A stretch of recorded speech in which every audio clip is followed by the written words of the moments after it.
Pool or no pool? That is the question. If you want to know the answer, don't go away. We'll answer that in 2 seconds.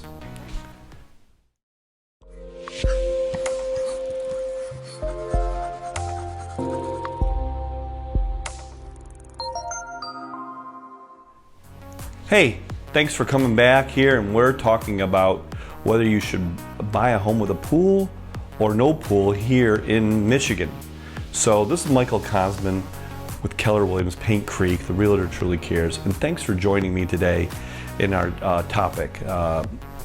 If you like these videos, I please ask that you subscribe, click the notification bell. They come out every Friday with relevant real estate and scriptural content. So without further ado, let's go into today's topic. Buying a home with a pool or no pool. That is what we're investigating. So the question is, you're shopping for a home and you have a family, or maybe you don't have a family, but most families shopping, they see a pool with a home. They always question, is that going to increase the value of a home or decrease the value? Well, because of what's happened in the last 16, 17 months now with COVID, people are staying at home more often, and obviously as a result, they're pouring money back into their home and building pools. And so homes are becoming more of an oasis. So take it from someone here who has bought and sold a home with a pool, and believe it or not, probably going to go back and buy a home and build a pool again. So I can tell you all the pros and cons, but we're just going to talk about when you do look at selling a home down the road. If you do sell your home with a pool, the thing about a pool is that people either love it or hate it sometimes. And so those that love it will pay extra for it. Those that hate it will just pass. So just keep that in mind down the road if you're selling a home. But if you're buying a home with a pool, there are 4 points to consider with a home with a pool. And so let's go into those. Number 1, the first point overall is safety. You want to make sure that pools are safe, and probably one of the number 1 accidental ways of deaths here in the US, unfortunately, is drowning. And so you want to take all the precautions and think this through if you have a family with children or even teenagers. So put up the necessary fencing, maybe some security cameras, any type of alarms that would notify you when you're buying a home with a pool. So safety, how to make the pool more safe and secure, and obviously it's going to require constant adult supervision, needless to say. But having said that, you want to just make sure it's a safe, friendly environment because of the liability concern with a pool. So point number 2, maintenance. A pool does require maintenance. I wish it could just maintain itself, and now they made it easier in the last 20 years with automatic pool cleaners, but it goes without saying that you're still going to have to maintain the pool, both, I don't want to say daily, with the chemicals, the chlorine, the pH balance, and everything that goes into making sure your pool is crystal clear.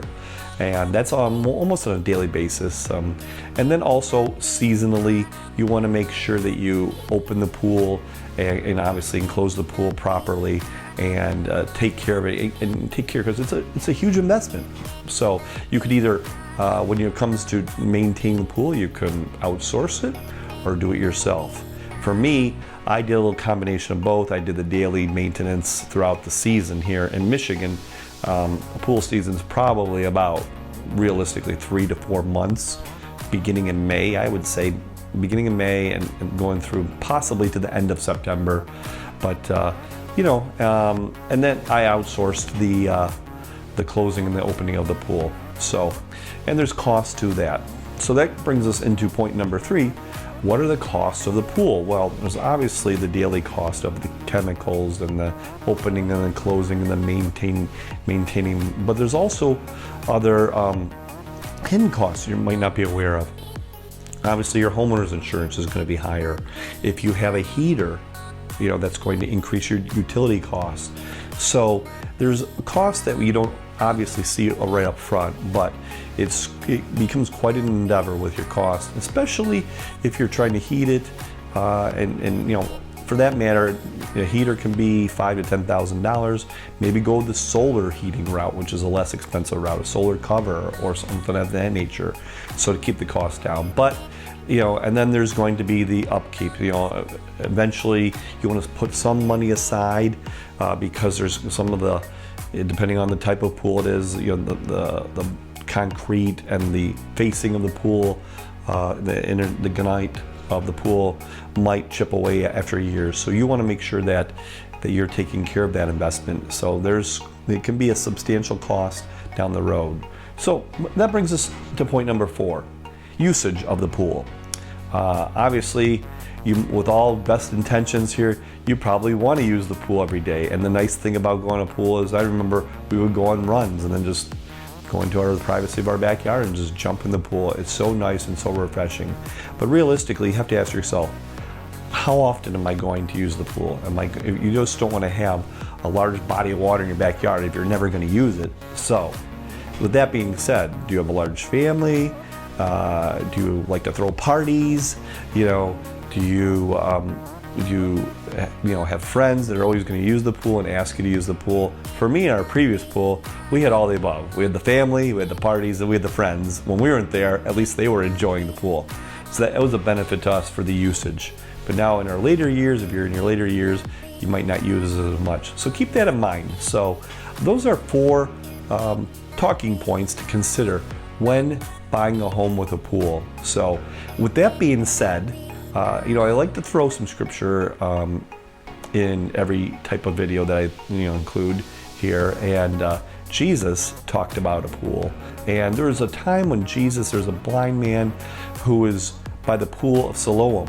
And it's kind of interesting, they mentioned a couple of different pools in the Bible, but he ended up taking clay and put it on the man's eyes. And he said, go wash your eyes in the pool of Siloam in the book of John. And he was healed miraculously of his eyesight. And so his neighbors came around and said, weren't you the man that was blind? And he said, I don't know. I just was, a man called Jesus made clay and anointed my eyes and said unto me, go to the pool of Siloam and wash. And I went and washed and received my sight. Well, that was a miraculous pool. And I pray that your pool will give you enjoyment if you decide to go that route as well. So anyway, it's been a joy and honor to come to you once again. And if you enjoyed this, please, again, like, subscribe, share with your friends. I so enjoyed giving back value in these videos, and I will see you again next week.